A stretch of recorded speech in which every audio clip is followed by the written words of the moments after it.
کا آغاز کریں اور آپ کو بتائیں کہ خطے میں ایک بار پھر جنگ چھڑنے کا خطرہ۔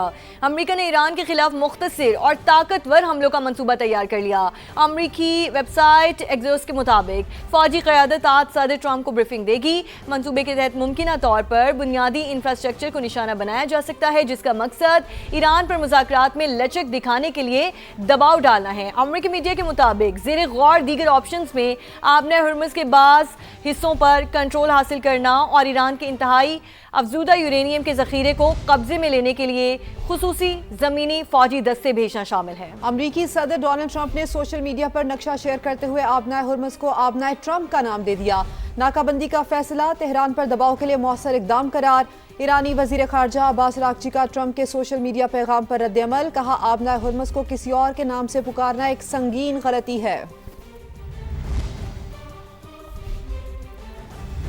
خلیج فارس کا مستقبل امریکہ کے بغیر روشن ہوگا۔ ہزاروں میل دور بیٹھ کر فساد برپا کرنے والے غیر ملکیوں کی جگہ خلیج فارس کے پانیوں کی تہ کے سوا کچھ نہیں۔ ایرانی سپریم لیڈر کا نیا بیان، کہا جوہری اور میزائل پروگرام کی قومی اثاثوں کی طرح حفاظت کریں گے۔ انہیں ختم کرنے کی امریکی خواہش کبھی پوری نہیں ہوگی۔ ترجمان رہبر اعلیٰ نے امریکہ کی جانب سے اگلے 2-3 دن میں دوبارہ جنگ شروع کرنے کا خدشہ ظاہر کر دیا۔ خلیج فارس کا روشن مستقبل امریکہ سے پاک ہوگا۔ ہزاروں میل دور بیٹھ کر لالچ کی بنیاد پر فساد پھیلایا جا رہا ہے۔ فسادی غیر ملکیوں کی جگہ خلیج فارس کی تہ میں ہے۔ ایرانی سپریم لیڈر کا امریکہ کو دو ٹوک پیغام، امریکہ کو خطے میں عدم استحکام کی بڑی وجہ قرار دے دیا۔ خامنئی نے جوہری اور میزائل پروگرام کو قومی اثاثہ قرار دیا، کہا ایران کا ایٹمی اور میزائل پروگرام ختم کرنے کی امریکی خواہش کبھی پوری نہیں ہوگی۔ ایرانی سپریم لیڈر نے کہا امریکہ نیا محاذ کھول رہا ہے، دشمن کی ہر سازش ناکام ہوگی۔ خطے میں موجود امریکی اڈے خود اپنی حفاظت کرنے کے قابل نہیں۔ مشیر ایرانی رہبر اعلیٰ محسن رضائی کو امریکہ کی جانب سے اگلے 2-3 روز میں دوبارہ جنگ شروع کرنے کا خدشہ، کہا ایران ہر قسم کے حالات سے نمٹنے کے لیے تیار ہے۔ امریکہ کی بحری ناکہ بندی ناکامی سے دوچار ہوگی۔ بین الاقوامی پانیوں میں کوئی کسی پر دباؤ نہیں ڈال سکتا۔ ایرانی صدر مسعود پزشکیان کا بیان، کہا ایران پر پابندیاں یا بحری ناکہ بندی بین الاقوامی قوانین کی خلاف ورزی ہیں۔ دشمن ہماری حکومت اور عوام پر اقتصادی دباؤ بڑھانا چاہتا ہے۔ ایسے اقدامات علاقائی سلامتی کو بہتر بنانے میں مددگار ثابت نہیں ہوں گے۔ ایرانی وزیر خارجہ عباس اراغچی کہتے ہیں امریکہ اپنا رویہ تبدیل کرے تو مذاکرات کے لیے تیار ہیں۔ ایرانی فضائیہ کے کمانڈر مجید موسوی نے کہا امریکی حملے کی صورت میں ایران کا رد عمل طویل اور دردناک ہوگا، جبکہ ایرانی نیول چیف ایڈمرل شہرام ایرانی نے خبردار کیا ہے کہ جلد ایسا اسلحہ استعمال کریں گے جس سے دشمن کانپتا ہے۔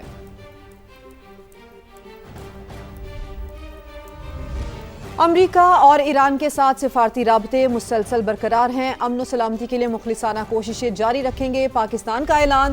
ترجمان دفتر خارجہ کے مطابق پیچیدہ مسائل کے حل کے لیے مذاکرات پر یقین رکھتے ہیں۔ آبنائے ہرمز میں کشیدگی کے عالمی معیشت پر اثرات مرتب ہو رہے ہیں۔ ایرانی صدر نے پاکستانی امن کی کوششوں کی تعریف کی۔ ترکی نے بھی حمایت جاری رکھنے کا یقین دلایا۔ پاکستان اور سعودی عرب اسٹریٹجک اور دفاعی شراکت دار ہیں۔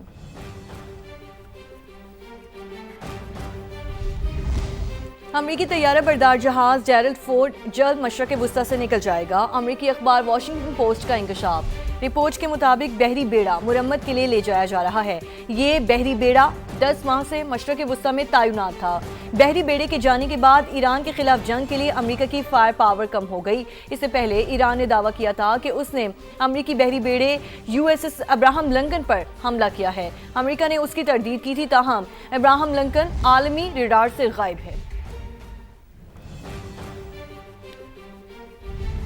اب یہ بتائیں کہ لبنان میں اسرائیل کی دہشت گردی جاری ہے۔ جنوبی لبنان میں صہیونی فوج کے فضائی حملوں میں 14 شہری شہید ہو گئے۔ حزب اللہ کی مزاحمت بھی جاری ہے۔ اسرائیلی فوجیوں پر حملے میں ایک صہیونی فوجی ہلاک ہو گیا۔ حملے میں ایک اسرائیلی فوجی زخمی بھی ہوا ہے۔ عالمی منڈی میں خام تیل کی قیمت میں اتار چڑھاؤ جاری۔ برطانوی برینٹ کروڈ آئل کی قیمت 4 سال کی بلند ترین سطح پر پہنچنے کے بعد نیچے آ گئی۔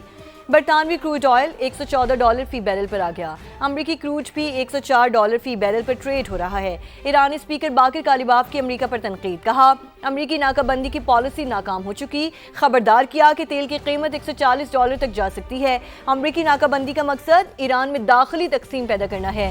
ٹرمپ شدت پسند اور اعتدال پسند گروہوں میں تقسیم کر کے دباؤ ڈالنا چاہتے ہیں۔ دشمن معاشی دباؤ بڑھانا چاہتا ہے۔ قومی اتحاد ہی دشمن کے عزائم کے خلاف واحد حل ہے۔ اور یہاں اچھی خبر، بے گھر پاکستانیوں کے لیے وزیر اعظم کا انقلابی اقدام، اپنا گھر پروگرام کا اجرا کر دیا۔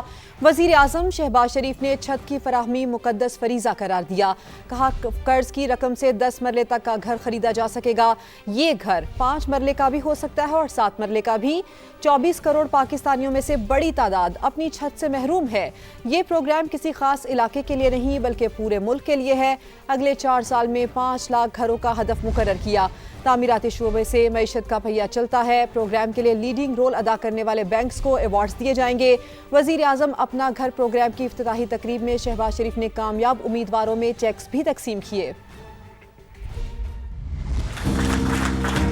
یہ اسکیم اسلام آباد کے ساتھ ساتھ چاروں صوبوں کے عوام کے لیے، گلگت بلتستان اور آزاد کشمیر کے لیے بھی ہے۔ 10 مرلے تک جو زمین کا ٹکڑا ہے اس کے اوپر گھر بنایا جا سکے۔ یہ 5 مرلے بھی ہو سکتے ہیں، یہ 7 مرلے بھی ہو سکتے ہیں۔ اس کا حجم جو فائنینسنگ کا ہے وہ 3.2 کھرب روپے کا حجم ہے۔ 20 سال اس کی مدت ہے اپنے لون کی، قرضے کی۔ مارک اپ 5% ہوگا اور 1 کروڑ روپیہ قرضہ ملے گا۔ جو سارا یہ پروسیجر ہے بہت آسان ہوگا اور میں اس کو خود ریویو کروں گا۔ 10 سال 5% ہے اور اگلے 10 سال جو ہے وہ مارکیٹ ریٹ، اور آپ کوشش کریں کہ 10 سال میں ادا کر دیں۔ جو بینکس اس میں لیڈ لیں گے ان کو ہم 14 اگست کو نیشنل ایوارڈ دلوائیں گے۔ جو بینکس اس میں قانون مطابق وہ پیچھے ہٹیں گے تو میں بڑے ادب سے کہنا چاہتا ہوں کہ مجھ سے پھر کوئی خیر کی وہ توقع نہ کریں۔ پہلے سال میں ہم نے جو ہدف مقرر کیا ہے وہ 50,000 گھروں کے لیے ہے، جس کے لیے 321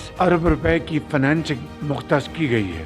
آئندہ 4 برسوں میں ہمارا ہدف 5 لاکھ گھروں کا ہے۔ اس سے ہماری صنعت و حرفت کو اور معیشت کو بے پناہ تقویت ملے گی۔ بجٹ کے آمد ہے، اس میں انشاءاللہ بڑی چیزیں ہم لے کے آئیں گے۔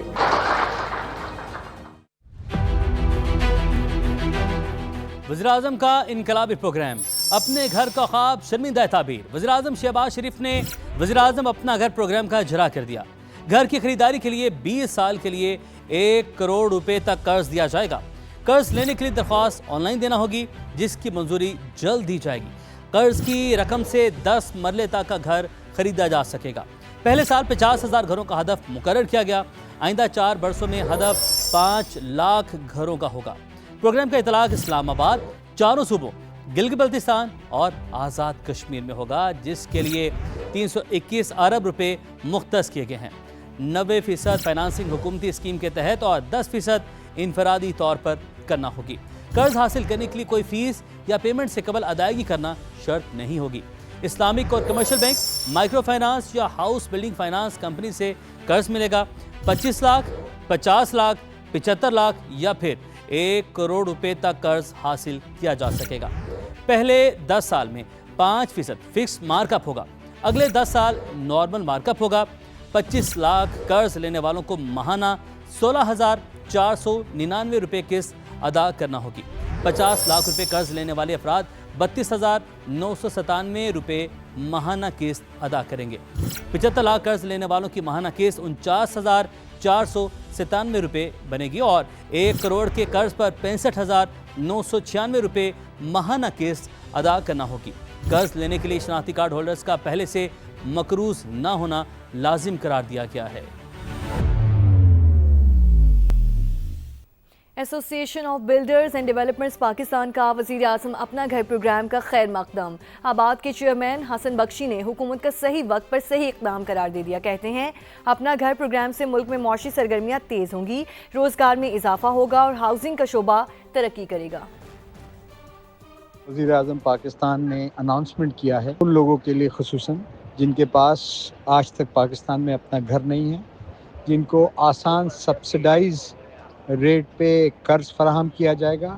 یہ بہت مثبت اقدام ہے گورنمنٹ آف پاکستان کا۔ اس سے نہ تو صرف اکنامک ایکٹیویٹی بڑھے گی، امپلائمنٹ بڑھے گی، بلکہ ہمارے نوجوانوں کی ویلتھ کریشن ہوگی اور ہاؤسنگ سٹاک بھی بڑھے گا۔ دنیا میں جو ترقی یافتہ ملک ہیں وہاں پر بھی 5% پہ لون دیا جاتا ہے مکان لینے کے لیے۔ یہ ایک احسن اقدام ہے اور ہم گورنمنٹ آف پاکستان کا، ایسوسی ایشن of builders and developers of Pakistan شکریہ ادا کرتی ہے۔